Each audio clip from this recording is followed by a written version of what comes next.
Hey guys, we're about to make a southern fried chicken. Now the trick to any good southern fried chicken is all in the breading. So you want to make sure that that breading is cooked completely through, that it is crunchy, and that we don't dry out or overcook our meat. But enough talking about it. Let's jump right in.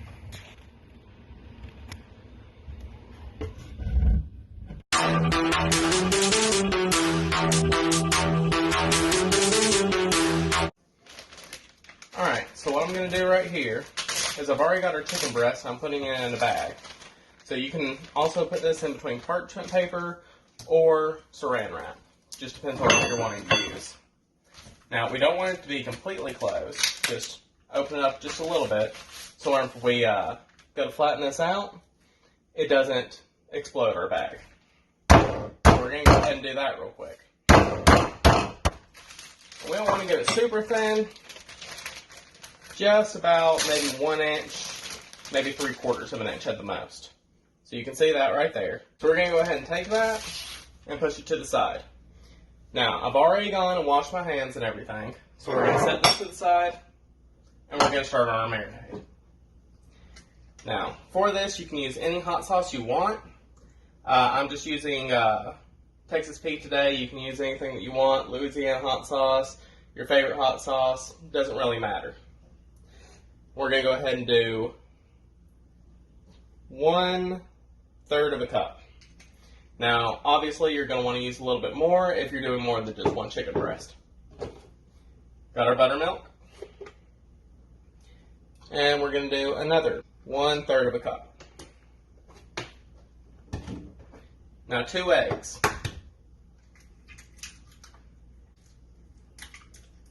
And for anybody that's wondering, yes, I do have some Lysol wipes behind me. I'll be washing the counter down as soon as I'm done with this. So now let me grab our whisk. And we're just going to mix this up. Make sure you get it completely mixed. And the color you're looking for is kind of in between an orange and a pink. Now that we've got that done, we're going to set it to the side. We're going to go ahead and grab our plate and season this chicken, because we're not going to be seasoning our flour later. Alright. We're going to take our chicken breast out. Just put it right there. And I want to do a little bit of onion powder.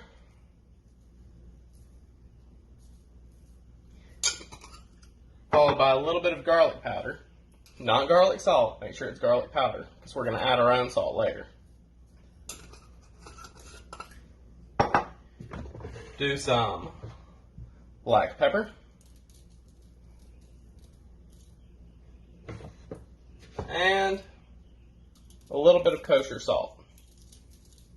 Now obviously you can use whichever salt you like the most. If you like the pink Himalayan salt or the sea salt, both of them work just as fine. I just prefer kosher salt on mine. So flip that over and we're going to do the exact same thing. Just a little bit of garlic powder.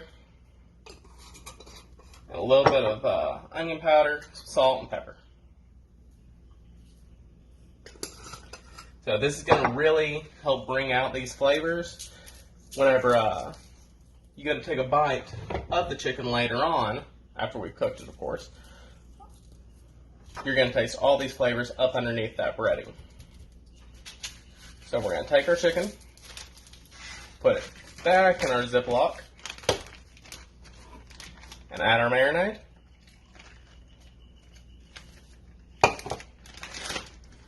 Make sure we get that nice and coated.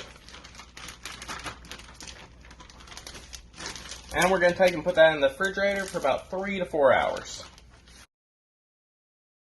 Alright, so I've already pulled out our chicken and put it in this nice little container. That way we can use it for our egg bath. So I'm going to go ahead and pull it out of here. And right here I've just got some regular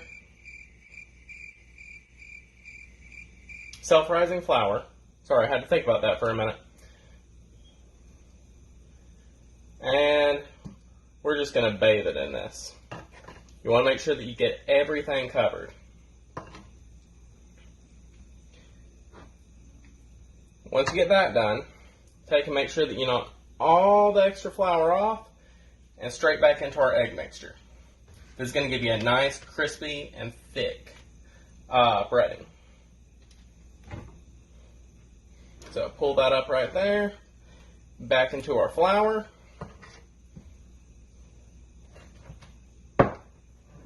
Make sure to be gentle with it on the second time because we don't want to knock any of this flour off until we're ready to go into the pan. I'm just going to let that sit while I get our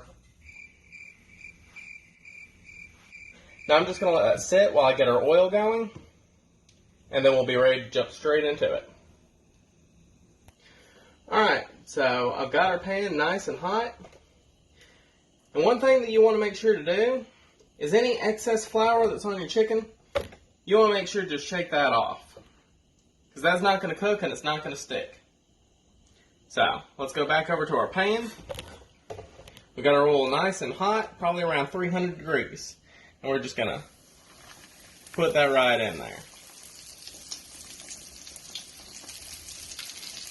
You want to make sure that your oil's hot because the moment you put it in, it's going to drop in temperature. And you want to keep that temperature up about as well to 300, 350 as you can. That way everything gets nice and cooked and that breading doesn't fall off. Now we're just going to move it around just a little bit to make sure it doesn't stick to the bottom. And you can see how it's bubbling. That's exactly what you want to see. You don't want it to bubble completely up out of your pan, and you don't want it to go in there and then get cold. Now this is probably going to cook for about 5 to 7 minutes on each side. Alright, so it's been about 5 minutes, and we're going to go ahead and flip our chicken. Make sure to get up under it. We do not want any of this breading to come off. So be very careful.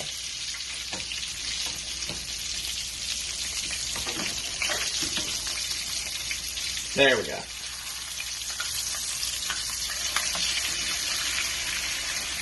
You can see how beautiful that looks. Got that nice crust going on there. It's already hard. We're just going to let that sit for about another 5 minutes. And then we're going to pull it out and go ahead and do our taste test. Alright guys, it's been about another 5 minutes, so we're going to go ahead and pull this out. And you can see, look at how beautiful that is. That's exactly what you want to see. So we're going to take that, go straight to our plate, move our oil to the side. And now y'all have got to see this. You can hear that crust right there.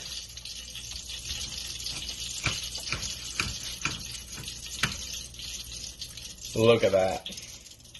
Beautiful, moist chicken breast. Now I just gotta get me a bite.